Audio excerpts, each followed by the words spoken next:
বেশ কিছুদিন ধরে খেয়াল করছি আমার মামাতো বোন আমার স্বামীকে খুব কুরুচিপূর্ণ দৃষ্টিতে দেখে।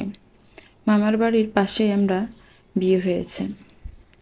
মামার বাড়িতে আমাকে প্রথম দেখে আমার স্বামী নাবিল পছন্দ করে, তারপর বিয়ের প্রস্তাব পাঠায়।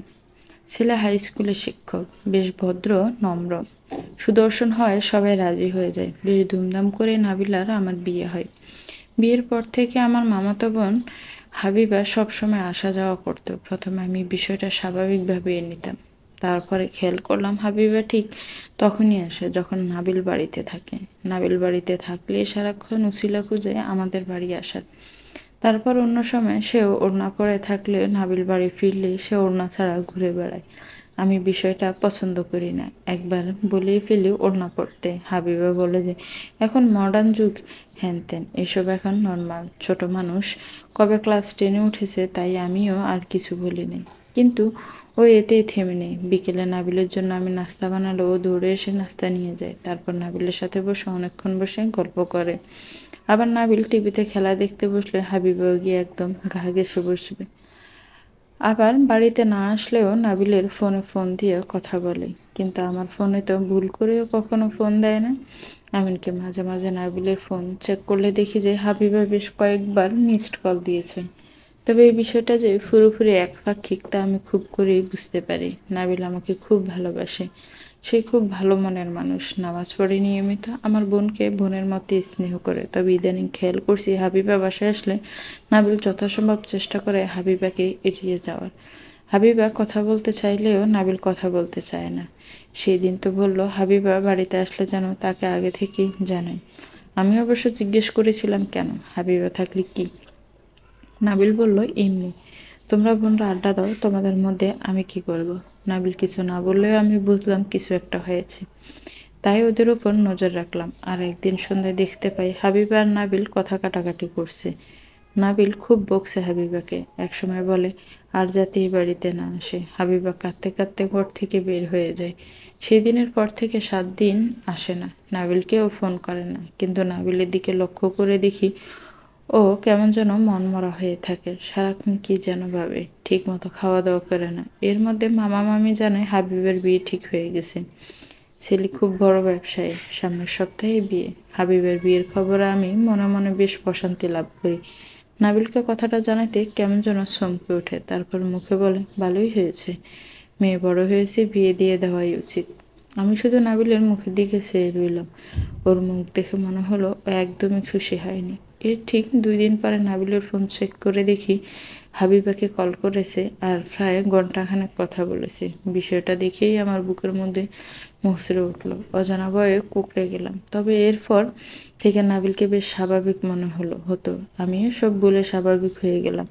দেখতে দেখতে হাবিবের বিয়ের দিন চলে এলো। সকালে গায়ে হলুদ হলে হাবিবাও দেখলাম বেশ খুশি। দুপুর পর বরযাত্রী আসলো। বিয়েতে বরের বউকে 2 ভরি গহনা দেওয়ার কথা, আমার মামাও 3 ভরি গহনা দিবে। সবকিছু দিয়ে সুন্দর করে হাবিবাকে সাজানো হলো।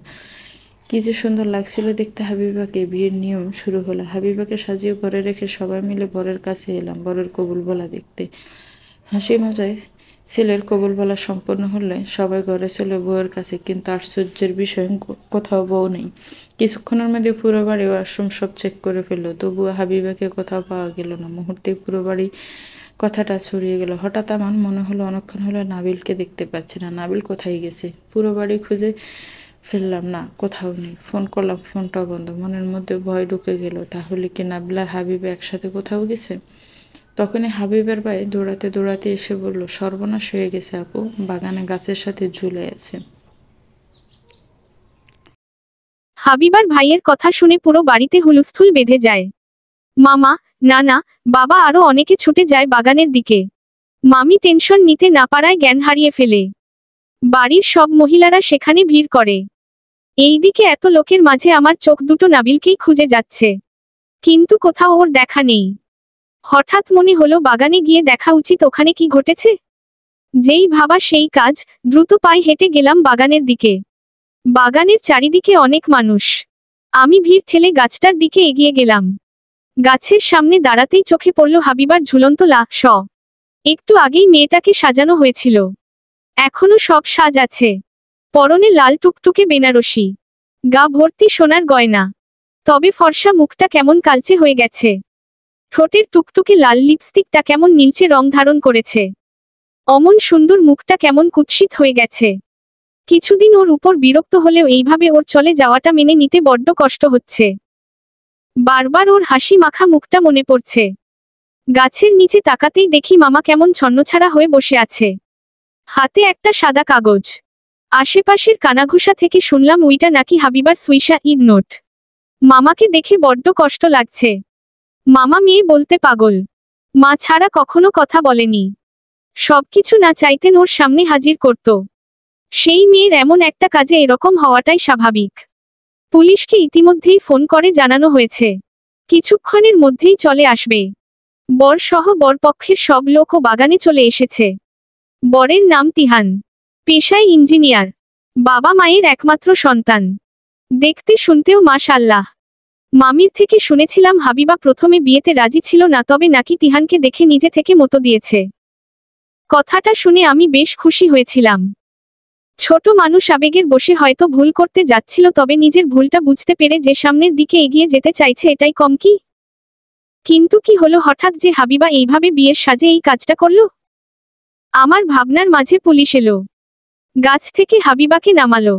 গাছটা হাবিবার সব থেকে পছন্দের আম গাছ, অনেক পুরনো গাছ। ছোট থেকেই কোনো কারণে ওর রাগ হলে দৌড়ে গাছের উপরে উঠে বসে থাকত। গাছটায় ডালপালা এমন ভাবে মেলানো যে খুব সহজেই ওঠা যায়। আমের সিজনে অনেক আম ধরে। আমি আর হাবিবা কত আম মেখে খেয়েছি এই গাছতলায় বসে। এমনকি আমার আর নাবিলের প্রথম দেখা এই আম গাছের কাছে। নাবিলের কথা মনে হতেই আমার মন উতলা হয়ে পড়ল। কোথায় গেছে নাবিল? এইখানে এত কিছু ঘটে গেছে, নাবিল কোথাও নেই কেন? এদিকে পুলিশ হাবিবাকে নামিয়ে নিচে একটা পাটিতে শুইয়ে দিয়েছে। তাদের মধ্যেও একজন পুলিশ খুব তীক্ষ্ণ দৃষ্টিতে হাবিবাকে পর্যবেক্ষণ করছে। উনার ব্যাচে নাম লেখা তাকরিম, দেখতে বেশ সুদর্শন, চোখে কালো সানগ্লাস, মুখে রহস্য জানার তীব্র ইচ্ছা। বেশ কিছুক্ষণ হাবিবাকে পর্যবেক্ষণ করে উঠে দাঁড়ালেন লোকটা। তারপর আমার নানাকে ডাকলেন আর বললেন, আমি ইন্সপেক্টর তাকরিম। নাম কি আপনার, আর আপনি কে হন ভিকটিমের?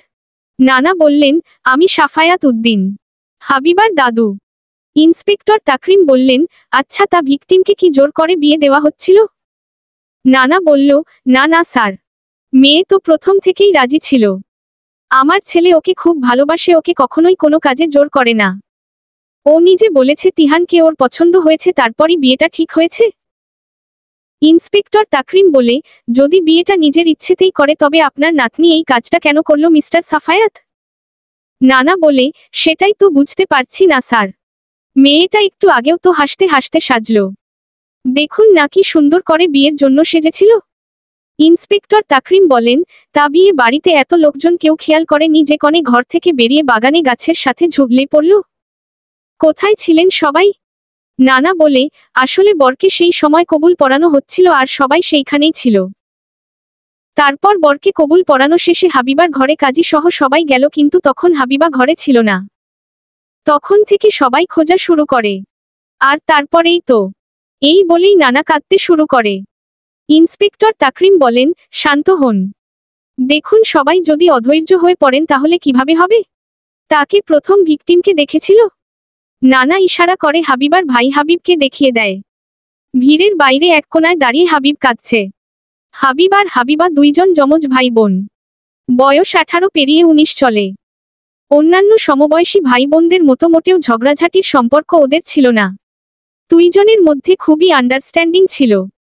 ইন্সপেক্টর তাকরিম হাবিবের দিকে কিছুক্ষণ তাকায়, তারপর বললেন, আচ্ছা, গাছের নিচে বসে আছেন উনি কি ভিকটিমের বাবা? আর উনার হাতের কাগজটা কি ভিকটিমের সুইসাইড নোট? নানা কাঁদতে কাঁদতে মাথা নাড়ে। ইন্সপেক্টর তাকরিম মামার দিকে তাকায়। মামা এখনো গাছের নিচে ধুম ধরে বসে আছে। সেই হাবিবাকে দেখে চিৎকার করে উঠেছে, আর কোনো কথা বলেনি।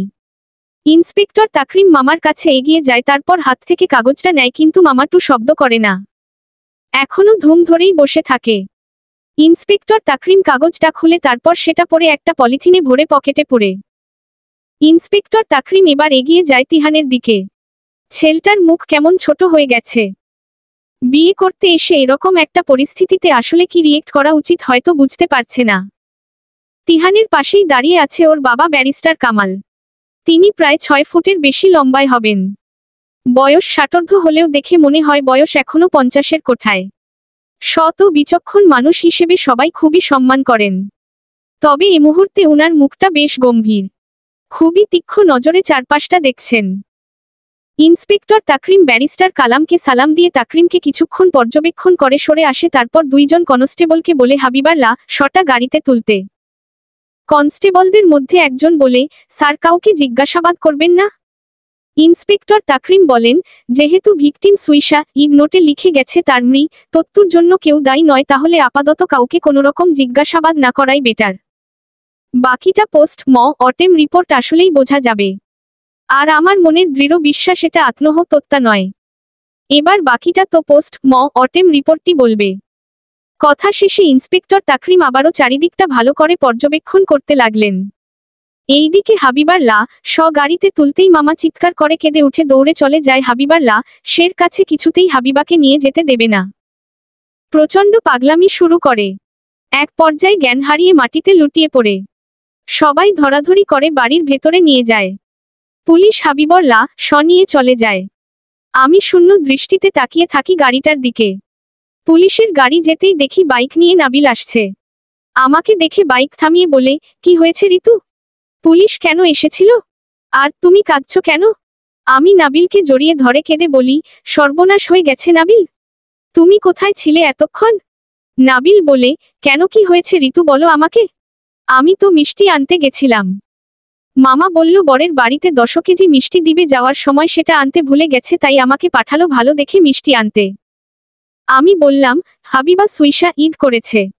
নাবিল চমকে উঠল, তারপর বলল, কি বলছো কি ঋতু? কেন? আমি কাঁদতে কাঁদতে বললাম, জানি না ও কেন এমনটা করলো। আমরা সবাই বরের ওখানে ছিলাম আর সেই সুযোগে ও। নাবিল আমাকে ছাড়িয়ে দিয়ে কেমন উসখুস করে বলল, না এটা হতে পারে না। হাবিবা সুইসাইড করতে পারে না। এটা আমি বিশ্বাস করি না। আমি বললাম, তোমার বিশ্বাস করায় কি যায় আসে নাবিল? হাবিবা সুইসাইড করেছে আর এটাই সত্য। নাবিল আর কিছু বলল না, আমাকে সরিয়ে দিয়ে হেঁটে চলে গেল সামনে পুকুর পাড়ের দিকে। আমি চেয়ে রইলাম নাবিলের দিকে, কি হলো হঠাৎ ওর? এর মধ্যে মা এসে আমাকে বাড়ির ভেতরে ডেকে নিয়ে গেল। মামির অবস্থা খারাপ, স্যালাইন দিতে হবে। আমাকে মামির কাছে মা বসিয়ে দিল। একটু পর মামিকে স্যালাইন করা হলো। আমি পাশে বসে মাথায় হাত বুলিয়ে দিতে লাগলাম। মামি বারবার হাবিবাকে ডাকছে। দেখতে দেখতে বিকেল শেষে রাত নেমে এলো। প্রায় সব আত্মীয় স্বজনরা চলে গেছে। বরপক্ষও চলে গেছে। মামা মামিকে ইঞ্জেকশন দিয়ে ঘুম পাড়ানো হয়েছে। ড্রয়িং রুমে নানা সোফায় চুপ করে বসে আছে। আমি মায়ের কোলের মধ্যে শুয়ে আছি। নাবিল আর হাবিব চেয়ারে বসে আছে। আর কিছু আত্মীয় স্বজন যারা আছে তারা ঘরের ভেতরে। আমি শুয়ে ভাবছি দুনিয়াটা কত অদ্ভুত। এই পুরো বাড়ি আনন্দ উৎসবের মুখর ছিল, মুহূর্তের তা কেমন শোকে পরিণত হলো। আমি আরেকবার নাবিলের মুখের দিকে চাইলাম, ওকে একটু বেশি অন্যরকম লাগছে। মাথার চুল এলোমেলো, মুখ চোখ শুকনো, মনে হচ্ছে খুব কেঁদেছে। মনের মধ্যে নানা প্রশ্ন উঠতে লাগলো, কিন্তু মনকে কড়া শাসন করে চুপ করে রইলাম। রাতটা সবার অঘুমেই কেটে গেল। ভোরে মামা জেগেই আবারও পাগলামি শুরু করলো। মামাকে সবাই মিলে কোনোরকম শান্ত করা হলো। এর মধ্যেই বাবা হাবিবার লাশ নিয়ে চলে আসলো। আবারও ধীরে ধীরে মানুষ দিয়ে বাড়ি ভর্তি হয়ে গেল। আমি একবার তাকিয়ে হাবিবাকে দেখে চিৎকার করে কেঁদে উঠলাম। আল্লাহ, কি অবস্থা হয়েছে মেয়েটার! মুখ এত কালো কেন? আবার কাটাকাটি করাই আরো বিভৎস লাগছে। হাবিবাকে বেশিক্ষণ রাখা হলো না। সব কাজ শেষে সকাল 10টায় যার করে মাটি দিয়ে দেওয়া হলো। ধীরে ধীরে আবারও বাড়ি ফাঁকা হয়ে গেল। বাড়িতে আমরা অল্প কিছু লোকজন। তিহান আর ওর বাবাও বসে আছেন। একটু পর এলো ইন্সপেক্টর তাকরিম। ইন্সপেক্টরকে দেখে নানা বললেন, আপনি এখন? ইন্সপেক্টর তাকরিম বললেন, সাফায়াত সাহেব, আমার আসার কথা তো আরো আগেই ছিল। শুধু মিস্টার হাসানের, আমার বাবা অনুরোধে এখন আসলাম। আর এখনই এত অবাক হবেন না। অবাক হওয়া তো সবে শুরু। নানা বলেন, মানে? ইন্সপেক্টর তাকরিম বললেন, হাবিবা সুইসাইড করেনি মিস্টার সাফায়াত। হাবিবাকে খুব করা হয়েছে। ওর রক্তে স পাওয়া গেছে। মৃতত্বটা সেই হয়েছে। আর মৃতত্ব যদি সক্রিয় হয় তাহলে ভিকটিম গলায় দিল কিভাবে? আশ্চর্যজনক ব্যাপার আরেকটা হলো শোটা হাবিবাকে খাওয়ানো হয়নি, আবার শরীরে কোনো রকম ইনজেকশন পুশও করা হয়নি। তাহলে শোটা এলো কোথায় থেকে? ইন্সপেক্টর তাকরিমের কথা শুনে আমার পুরো শরীর শিরশির করে উঠল। আমি নাবিলের দিকে তাকালাম, ওর মুখ কেমন যেন চিকচিক করছে। ব্যারিস্টার কামাল উঠে দাঁড়ালেন, তারপর ইন্সপেক্টর তাকরিমকে বললেন, কি বলছেন কি ইন্সপেক্টর তাকরিম? তাহলে শটা কিভাবে দেওয়া হয়েছে? ইন্সপেক্টর তাকরিম বললেন, হ্যাঁ আমি ঠিক বলছি স্যার। শোটা খাওয়ানো হয়নি বা কোনো ইনজেকশনের মাধ্যমে দেওয়া হয়নি। শোটা রক্তের সাথে মিশে বিষক্রিয়া করেছে, কারণ বিষটা সাপের। শোটার বিষয়ে এখনো পরীক্ষা চলছে ল্যাবে। খুব রেয়ার পজন। কিছু জানতে পারলেই আমাকে জানাবে। আশা করছি হাবিবার শরীরে কিভাবে শ ঢুকেছে সেটা জানতে পারলেই কেসটা অনেকটা সমাধান হয়ে যাবে।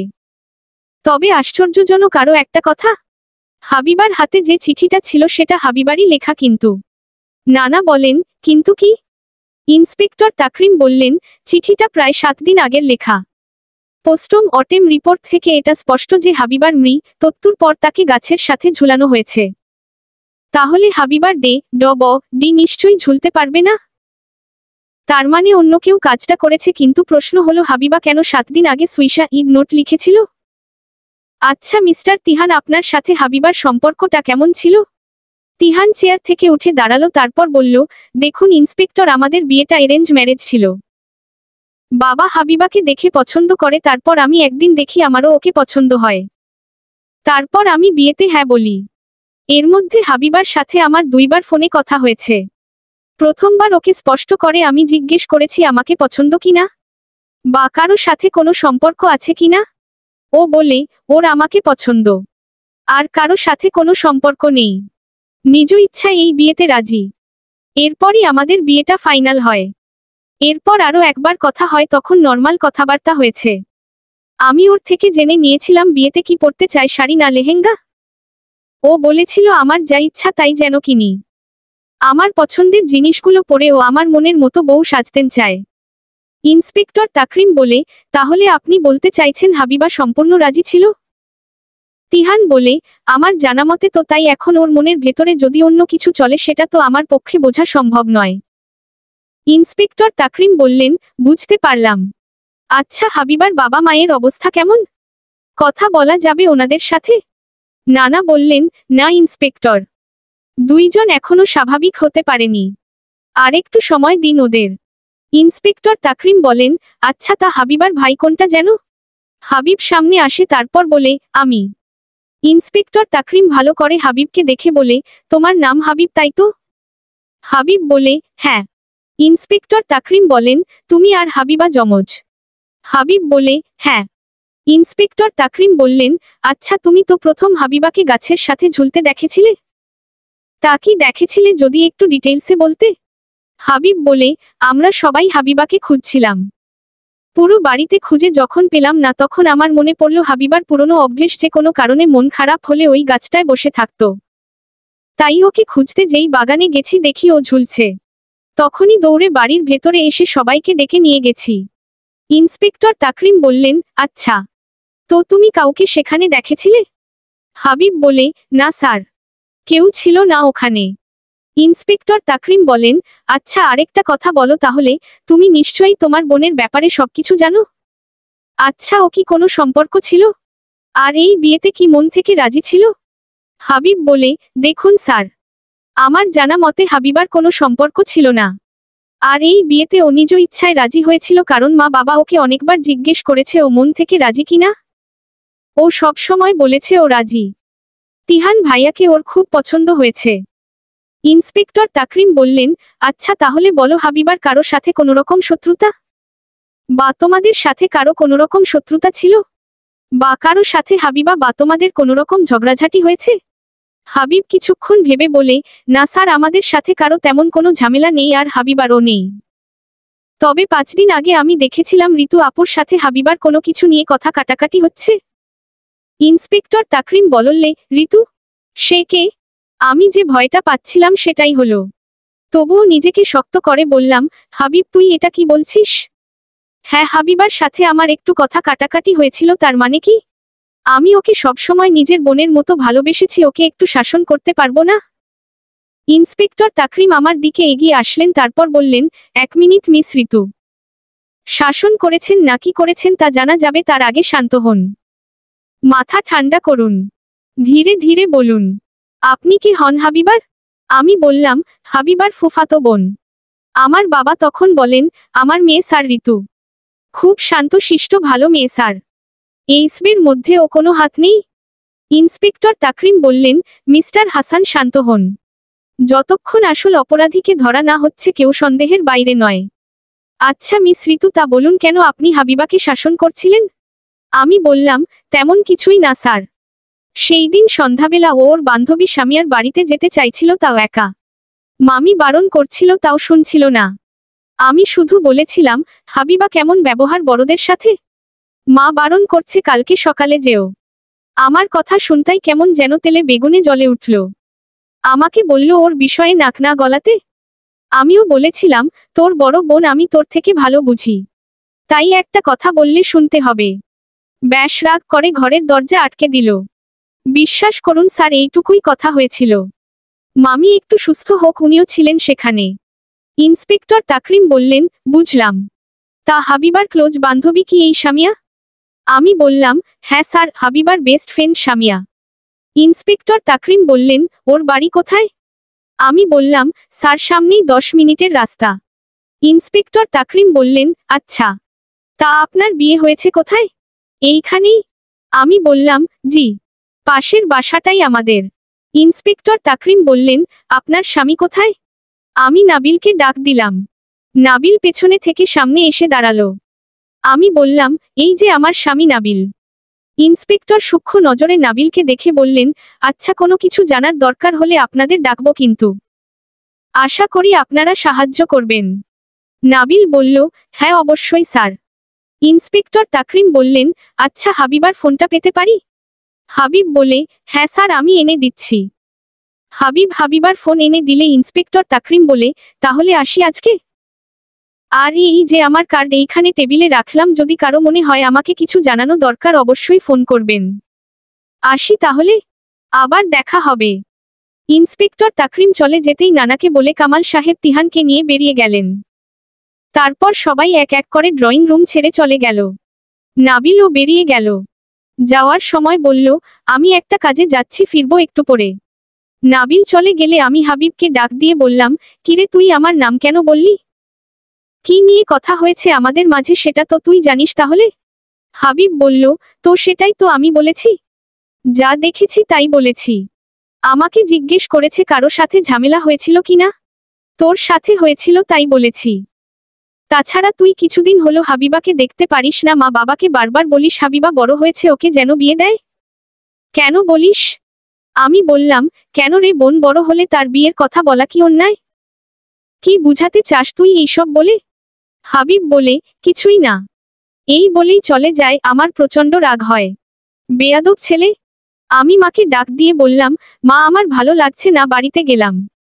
মা বলল, আচ্ছা। আমি বাড়িতে গেলাম, তারপর লম্বা একটা শাওয়ার নিলাম। মনের মধ্যে নানা প্রশ্ন উকি দিচ্ছে।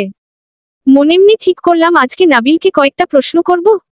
গোসল শেষে বাইরে এসে দেখি নাবিল বিছানায় বসে আছে। আমাকে বাইরে আসতে দেখে টাওয়াল নিয়ে ওয়াশরুমের দিকে যায়। আমি বেশ রোমান্টিক হয়ে নাবিলের সামনে দাঁড়াই। ওর কাছে এসে শার্টের বোতাম খুলে বুকে হাত বুলিয়ে দিতে লাগলাম। ধীরে ধীরে ওর অনেক কাছে এগিয়ে গেলাম। পা উঁচু করে ওর ঠোঁট বরাবর আমার ঠোঁট রাখলাম। ওর নিঃশ্বাস আমার মুখে পড়ছে, আমার নিঃশ্বাস ওর মুখে।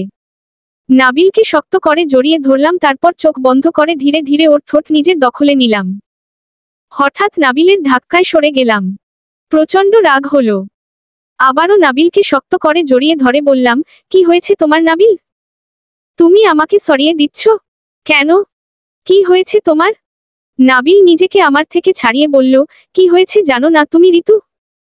কিভাবে পারছো এতটা শান্ত থাকতে? হাবিবার খুব হয়েছে, বুঝতে পারছো বিষয়টা? আমি বললাম, সে তো বুঝতে পারছি নাবিল, কিন্তু এতে তোমার এত ভাবার কি আছে? আমরা কিছু করিনি, সো আমাদের কিসের টেনশন? নাবিল বলে, ধুর, তোমার সাথে কথা বলাটাই বেকার। আমি বললাম, কেন নাবিল, তুমি কি কিছু করেছো? আমি কিন্তু কয়েকদিন আগে দেখেছিলাম তুমি হাবিবাকে বকছো। আবার এই বাড়িতে আসতে বারণ করছো কেন?